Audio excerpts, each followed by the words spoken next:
Bhakra Beas management board की जिहड़ी नुमाइंदगी है वो खोली गई है, परंतु हुण सियासतदानां वल्लों जिहड़े केंद्र दे उत्ते अटैक किए जा रहे हैं, किस तरह वेखदे हो?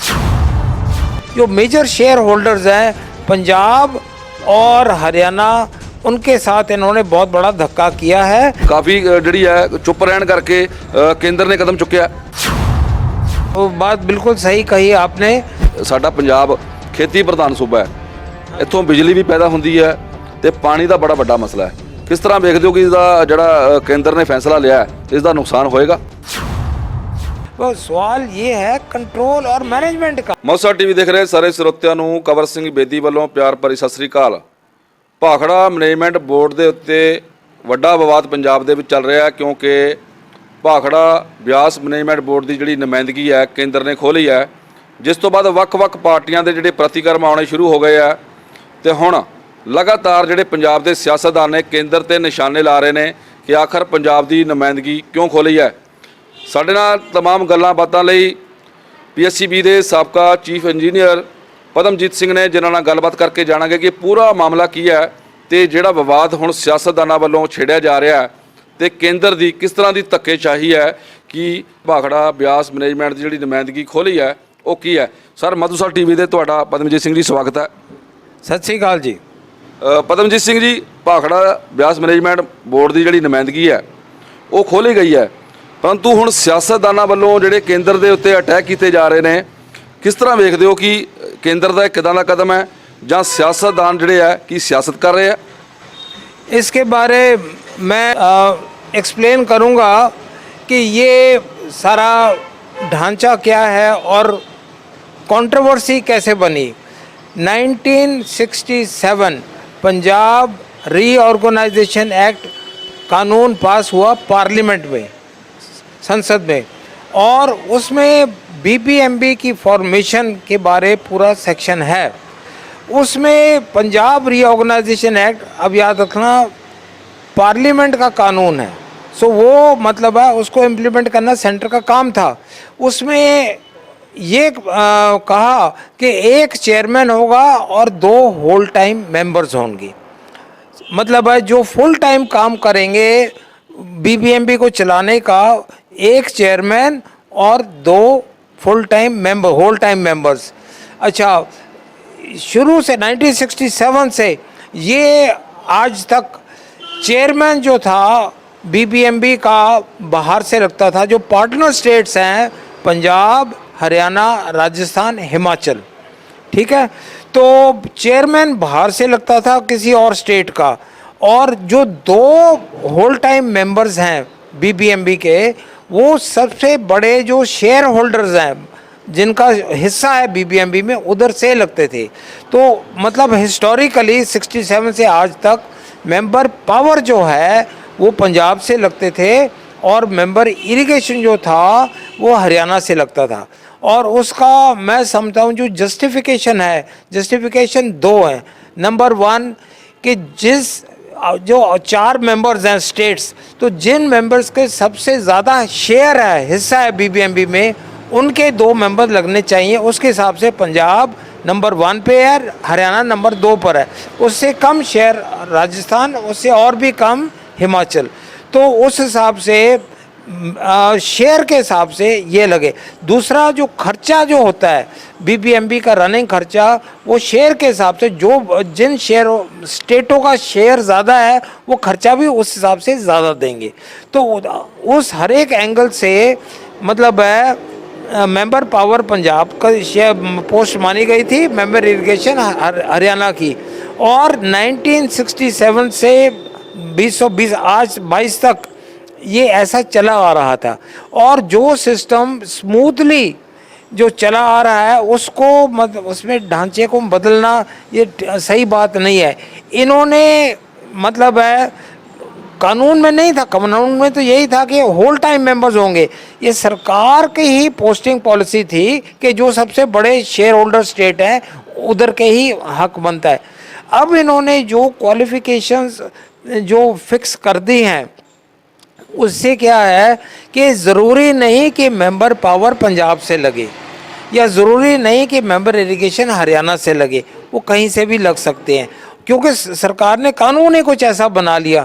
तो हम समझते हैं कि ये जो मेजर शेयर होल्डर्स हैं पंजाब और हरियाणा, उनके साथ इन्होंने बहुत बड़ा धक्का किया है। 2019 ਦੇ ਵਿੱਚ ਨਾ ਇੱਕ ਮੀਟਿੰਗ ਹੁੰਦੀ ਹੈ ਚੰਡੀਗੜ੍ਹ ਦੇ ਵਿੱਚ, ਉੱਤਰੀ ਜ਼ੋਨ ਕੌਂਸਲ ਦੀ। ਉਸ ਮੀਟਿੰਗ ਦੇ ਵਿੱਚ ਅਮਿਤ ਸ਼ਾਹ ਬੈਠਦੇ ਨੇ, ਪੰਜਾਬ ਸਰਕਾਰ ਦੇ ਨੁਮਾਇੰਦੇ ਬੈਠਦੇ ਨੇ, ਉਹਨਾਂ ਵੱਲੋਂ ਇਤਰਾਜ਼ ਜਤਾਏ ਜਾਂਦੇ ਸੀ। 4 ਸਾਲ ਹੋ ਗਏ, 4 ਸਾਲਾਂ ਵਿੱਚ ਕੋਈ ਵੀ ਸਿਆਸਤਦਾਨ ਨਹੀਂ ਬੋਲਿਆ, 4 ਸਾਲਾਂ ਦੇ ਵਿੱਚ ਸਰਕਾਰ ਨਹੀਂ ਬੋਲੀ, ਤੇ ਜਦੋਂ ਹੁਣ ਕੇਂਦਰ ਨੇ ਚੁੱਪ ਚਪੀਤੇ ਇਹ ਸਾਰਾ ਕੁਝ ਕਰ ਲਿਆ ਤਾਂ ਲੱਗਦਾ ਨਹੀਂ ਕਿ ਕਿਤੇ ਨਾ ਕਿਤੇ ਇਹਨਾਂ ਦੀ ਜਿਹੜੀ ਚੁੱਪ ਹੈ, चुप रहने करके केंद्र ने कदम चुकया। वो ऐसे है, वो बात बिल्कुल सही कही आपने कि ministry of home affairs, central government, उसके में एक संस्था है northern zonal council. Northern zonal council का मतलब है नॉर्दर्न रीजन में जो भी स्टेट्स हैं, पंजाब, हरियाणा, राजस्थान, जम्मू, उत्तर प्रदेश, उत्तराखंड, ये सारे, राजस्थान, ये सारे नॉर्दर्न स्टेट्स हैं। नॉर्दर्न स्टेट्स का कोई भी मसला हो जो इंटर स्टेट नेचर का हो, वो उस जोनल काउंसिल में डिस्कस होता है और डिसाइड होता है। 2019 में जैसे आपने कहा सितंबर में नॉर्दर्न जोनल काउंसिल मीटिंग हुई, उधर क्या हुआ कि हिमाचल और राजस्थान ने ये झगड़ा रेज कर दिया। उन्होंने ये कहा कि शुरू से ही पंजाब और हरियाणा के ही 2 मेंबर लगते हैं, हमारे भी मेंबर लगने चाहिए। तो सवाल ये था कि कानून के हिसाब से तो दो ही मेंबर्स अलाउड थे, तो 2 की जगह 4 थोड़ी लगा सकते, जब तक कानून बदल सकता है पार्लियामेंट। तो कानून के हिसाब से 2 ही मेंबर होल टाइम चाहिए थे जो पंजाब और हरियाणा के चल रहे थे।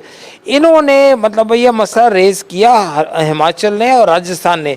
उधर अल्टीमेटली पंजाब ने ऑब्जेक्शन रेज किया कि मुझे ये मंजूर नहीं, जो सिस्टम चलता आ रहा है वैसे ही चलना चाहिए, ये हमारा हक है। तो उसके हिसाब से जब 2 स्टेट एक पास से हो गए, 2 दूसरे पास से हो गए, वो उसका फैसला नहीं हुआ। जो फैसला नहीं हुआ तो मैं समझता हूँ सेंट्रल गवर्नमेंट को समझदारी से काम लेना चाहिए था कि एक जो विवाद वाली बात है उसमें आप छेड़ोगे तो झगड़ा बढ़ेगा। जो चीज़ बात यह सिंपल स्मूथली चली आ रही है उसको काहे को छेड़ो, काहे को अपसेट करते हो। ये सारा जो झगड़ा है मैन मेड, सरकार का बनाया हुआ झगड़ा है। ये इनको क्या ज़रूरत थी ये ऐसे मतलब कानून पास करने की। जब स्मूथली चलता आ रहा है तो चलने दो। और एफिशिएंटली चल रहा था बीबीएमबी, कोई किसी को शिकायत भी नहीं थी। बिना मतलब के इन्होंने झगड़े को खड़ा कर दिया। किस तरह देखते हो कि इसका जड़ा केंद्र ने फैसला लिया है इसका नुकसान होएगा? देखो बात ये है कि एक तो होता है share of power and share of water. जो बीबीएमबी इंटर स्टेट ऑर्गेनाइजेशन है ना, उधर ये सारे जो शेयर होते हैं ना कि जितनी बिजली बनी उसमें से कितनी बिजली केड़े स्टेट को जाएगी। दूसरा, जितना डैमों से पानी रिलीज़ होता है कितना पानी किस स्टेट को जाएगा, ये सारे कैलकुलेट होके तय करके उनको नोटिफाई किया जाता है। तो उसमें कोई झगड़े का स्कोप नहीं है। सवाल है कंट्रोल का। तो सीधी बात यह है कि पंजाब को पता है, हमें विश्वास है कि जितनी बिजली हर दिन जो बीबीएमबी प्रोजेक्ट से बनती है उसका जो मेरा निर्धारित हिस्सा है मुझे मिलेगा। इसी हिसाब से जो भी पानी डैम से छोड़ा जाता है उसके मेरे हिसाब से मेरा हिस्सा मिलेगा। तो सवाल ये है कंट्रोल और मैनेजमेंट का। सरकार देखो बात ये प्रॉपर्टी एसेट्स स्टेट के, तो कंट्रोल सेंटर का काहे के लिए? फंड ऑलरेडी देखो चेयरमैन सेंटर का लगेगा। इन्होंने जो अब मतलब कानून पास किए हैं, जो मेंबर्स पावर मेंबर इरिगेशन की सिलेक्शन सेंट्रल गवर्नमेंट करेगी। मतलब टोटली ये अपने कब्जे में लाना चाहते हैं। मुझे पता नहीं इनका इरादा क्या, क्योंकि जो पानी और बिजली तो स्टेटों का हक है, वो कोई और ले नहीं सकता। केंद्र इंटरफेयर कर रहा है। हाँ यस, पक्की बात है, और बिना मतलब के इंटरफेयर कर रहा है। केंद्र ने ਜਿਹੜੇ ਲਾ ਜਿਹੜੇ ਕਾਨੂੰਨ ਬਣਾਇਆ ਹੁਣ ਬਣਾਇਆ, ਇਸ ਕਾਨੂੰਨ ਦੇ ਨਾਲ ਜਿਹੜਾ ਵੱਡਾ ਵਿਵਾਦ ਖੜਾ ਹੋ ਗਿਆ ਕਿ ਲੱਗਦਾ ਨਹੀਂ ਕਿ ਜਿੱਦਾਂ ਕੇਂਦਰ ਨੇ ਕਿਸਾਨਾਂ ਦਾ ਕਾਨੂੰਨ ਬਣਾਇਆ ਸੀ, ਖੇਤੀ ਦਾ ਕਾਨੂੰਨ ਲੈ ਕੇ ਵੱਡਾ ਪ੍ਰੋਟੈਸਟ ਹੋਇਆ ਭਾਰਤ ਦੇ ਵਿੱਚ, ਤੇ ਕਿਸਾਨ ਲੰਮਾ ਸਮਾਂ ਸੰਘਰਸ਼ ਕਰਦੇ ਰਹੇ ਤੇ ਲੱਗਦਾ ਨਹੀਂ ਕਿ ਇੱਕ ਵਾਰ ਫੇਰ ਜਿਹੜੇ ਹੈਗੇ ਆ ਇਸ ਦੇ ਉੱਤੇ ਵੱਡਾ ਵਿਵਾਦ ਤੇ ਵੱਡਾ ਇਸ਼ੂ ਖੜਾ ਹੋ ਸਕਦਾ ਕੇਂਦਰ ਦੇ ਖਿਲਾਫ। देखो, जो 1967 से सिस्टम चलता आ रहा है, तो वो मैं समझता हूँ कि वो एक किस्म का स्टेटों का हक बन चुका है। इसको मतलब है उसको ऊपर नीचे करना ये समझदारी वाली बात नहीं है, ये बिल्कुल नहीं। और जो इतिहास के हिसाब से हम देखें कि जो वाटर डिस्प्यूट्स होते हैं, पानी के झगड़े जो होते हैं, सबसे मुश्किल है सुलझाने। उधर देखो Kaveri water dispute between Karnataka and Tamil Nadu, कितने साल गुजर गए, सुप्रीम कोर्ट तक गई बात, उसका हल नहीं निकला इनको। और ये सिस्टम स्मूथली चल रहा था। क्वेश्चन है, इधर तो झगड़ा था नहीं, झगड़ा सिर्फ अब इन्होंने खड़ा किया है कि मेरा मेंबर लगना चाहिए, हिमाचल ने या राजस्थान ने, अदरवाइज कोई झगड़ा था ही नहीं। मतलब इंटर स्टेट जो मसले हैं कोऑपरेशन और समझदारी से ही सॉल्व होते हैं, ना कि आप नया पंगा खड़ा कर दो। ਤਾਂ ਹੱਲ ਹੋ ਸਕਦਾ ਹੈ ਮਸਲਾ ਕਿ ਇਹ ਗੱਲਬਾਤ ਰਾਹੀਂ ਹੱਲ ਹੋਏਗਾ ਜਾਂ कोर्ट ही माध्यम रह गया? इसका हल है, क्योंकि जो इन्होंने अमेंडमेंट किया ना एक्ट में, under section 97 of the Punjab reorganisation act, 97 धारा के अंडर जो किया इन्होंने कानून चेंज किया, उसकी एंड में 4 लाइनें लिखी हैं कि जो भी आप इसमें अमेंडमेंट करोगे वो पार्लियामेंट में सामने पेश करनी पड़ेगी। और पार्लियामेंट को ये हक है कि जो तुमने ये आप कानून देखो, ये कानून जो बनाया मिनिस्ट्री ऑफ पावर ने किया। अब ये चीज़ समझने वाली है, मिनिस्ट्री ऑफ पावर वो कंट्रोलिंग मिनिस्ट्री है फॉर बीपीएमबी, उसने ये ऑफिस ऑर्डर इशू कर दिया अंडर सेक्शन 97। पर सेक्शन 97 ये भी कहता है कि जो भी आप कानून पास करोगे वो आपको पार्लियामेंट में पेश करना पड़ेगा। और एक बारी ये पार्लियामेंट में पेश हो गया तो मैं समझता हूँ हर एक स्टेट में ये हक है और मौका है कि पार्लियामेंट में मुद्दा उठाए कि ये जो हुआ गलत हुआ, इसको वापस लिया जाए। मतलब है कि पार्लियामेंट अप्रूव करने के बाद ही ये कानून बनेगा। तो अब एक स्टेज बाकी है कि 30 दिनों के अंदर अंदर विदिन 30 डेज़ ये जो उन्होंने कानून पास किए पार्लियामेंट में इनको पेश करने पड़ेंगे।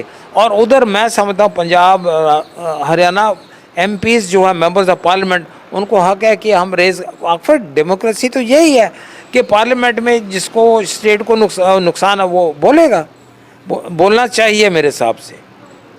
ਧੰਨਵਾਦ। ਇਹ ਸਨ ਪਦਮਜੀਤ ਸਿੰਘ ਜਿਨ੍ਹਾਂ ਨੇ ਕਿਹਾ ਕਿ ਅਜੇ ਤਾਂ ਇਹ ਮੁੱਦਾ ਉੱਠਿਆ ਹੈ ਤੇ ਇਸ ਮੁੱਦੇ ਦਾ ਹੱਲ ਇੱਕੋ ਹੈ ਕਿ ਸਰਕਾਰ ਇਸ ਤੋਂ ਪਹਿਲਾਂ ਕੋਈ ਵੱਡਾ ਕਦਮ ਚੁੱਕੇ, ਪਾਰਲੀਮੈਂਟ ਦੇ ਵਿੱਚ ਲਿਆ ਕੇ ਕੋਈ ਕਾਨੂੰਨ ਬਣਾਵੇ ਤਾਂ ਪੰਜਾਬ ਤੇ ਹਰਿਆਣਾ ਦੇ ਮੈਂਬਰ ਪਾਰਲੀਮੈਂਟਾਂ ਨੂੰ ਹੁਣ ਤੋਂ ਹੀ ਆਪਣੀ ਮੁਹਿੰਮ ਵਿੱਢ ਦੇਣੀ ਚਾਹੀਦੀ ਹੈ ਕੇਂਦਰ ਦੇ ਖਿਲਾਫ ਤੇ ਤਗੜੇ ਹੋ ਕੇ ਕੇਂਦਰ ਦੇ ਖਿਲਾਫ ਜਿਹੜੀ ਹੈ ਆਵਾਜ਼ ਚੁੱਕਣੀ ਚਾਹੀਦੀ ਹੈ। ਕਿਉਂਕਿ ਜਿਹੜਾ ਮੈਸੇਜ ਹੁਣ ਕੇਂਦਰ ਵੱਲੋਂ ਦਿੱਤਾ ਗਿਆ ਉਹ ਸਿਰਫ ਮਿਨਿਸਟਰੀ ਵੱਲੋਂ ਦਿੱਤਾ ਗਿਆ, ਕੇਂਦਰ ਦੀ ਮਿਨਿਸਟਰੀ ਦਾ ਇੱਕ ਫੈਸਲਾ ਹੈ ਜਿਹਦੇ ਕਰਕੇ ਭਾਖੜਾ ਮੈਨੇਜਮੈਂਟ ਜਿਹੜੀ ਹੈ ਉਹਦੀ ਨੁਮਾਇੰਦਗੀ ਹੈ ਜਿਹੜੀ ਖੋਣ ਦੀ ਕੋਸ਼ਿਸ਼ ਕੀਤੀ ਗਈ ਹੈ, ਜੋ ਇੱਕ ਗਲਤ ਫੈਸਲਾ ਹੈ। ਪਾਣੀਆਂ ਦੇ ਮੁੱਦੇ ਨੂੰ ਲੈ ਕੇ ਇੱਕ ਵੱਡੀ ਲੜਾਈ ਕਰਨਾਟਕਾ ਤੇ ਤਾਮਿਲਨਾਡੂ ਦੇ ਵਿਚਾਲੇ ਚੱਲ ਰਹੀ ਹੈ ਤੇ ਉਹ ਲੜਾਈ ਸੁਪਰੀਮ ਕੋਰਟ ਤੱਕ ਪਹੁੰਚ ਗਈ ਹੈ। ਇਹ ਨਾ ਹੋਵੇ ਕਿ ਪੰਜਾਬ ਦੇ ਪਾਣੀਆਂ ਨੂੰ ਬਚਾਉਣ ਲਈ ਇੱਕ ਵੱਡੀ ਲੜਾਈ ਫੇਰ ਕੋਰਟ ਦੇ ਵਿੱਚ ਚਲੇ ਜੇ ਤੇ ਇੱਕ ਵੱਡਾ ਸੰਘਰਸ਼ ਪੰਜਾਬ ਦੀ ਜਿਹੜਾ ਹੈਗਾ ਇੱਥੋਂ ਸ਼ੁਰੂ ਹੁੰਦਾ ਹੈ ਤਾਂ ਕੇਂਦਰ ਦੇ ਖਿਲਾਫ ਹੋਏਗਾ। ਪਰੰਤੂ ਸਭ ਤੋਂ ਵੱਡੀ ਗੱਲ ਇਹ ਹੈ ਕਿ ਅਜੇ ਵੀ ਕੇਂਦਰ ਨੂੰ ਇਹ ਕਦਮ ਪੁੱਟਣ ਤੋਂ ਰੋਕਿਆ ਜਾ ਸਕਦਾ ਜੇ ਹਰਿਆਣਾ ਤੇ ਪੰਜਾਬ ਦੇ ਮੈਂਬਰ ਪਾਰਲੀਮੈਂਟ ਆਵਾਜ਼ ਚੁੱਕਦੇ ਆ ਤਾਂ ਇਸ ਕਾਨੂੰਨ ਬਣਾਉਣ ਤੋਂ ਪਹਿਲਾਂ ਹੀ ਇਹੋ ਜਿਹੇ ਕਦਮ ਚੁੱਕੇ ਜਾਣ ਕਿ ਇਹ ਕਾਨੂੰਨ ਨਾ ਬਣੇ ਤੇ ਪੰਜਾਬ ਦਾ ਨੁਕਸਾਨ ਨਾ ਹੋਵੇ ਤੇ ਪੰਜਾਬ ਦਾ ਹੱਕ ਬਣਦਾ ਹੈ ਕਿ ਉਹ ਆਪਣੇ ਮੁੱਦੇ ਨੂੰ ਲੈ ਕੇ ਚੰਗੀ ਤਰ੍ਹਾਂ ਸਟੈਂਡ ਲਵੇ ਤੇ ਸਰਕਾਰ ਨੂੰ ਵੀ ਚਾਹੀਦਾ ਕਿ ਉਹ ਸਟੈਂਡ ਆਪਣਾ ਸਖਤ ਰੱਖੇ ਜਿਹਦੇ ਕਰਕੇ ਕੇਂਦਰ ਨੂੰ ਕਿਸੇ ਹੱਦ ਤੱਕ ਰੋਕਿਆ ਜਾ ਸਕਦਾ ਹੈ। ਕੈਮਰਾਮੈਨ ਅਮਰੀਕਿੰਦਰ ਸਿੰਘ ਦੇ ਨਾਲ ਕਵਰ ਸਿੰਘ ਬੇਦੀ, ਮਾਲਸਾ ਟੀਵੀ, ਪਟਿਆਲਾ।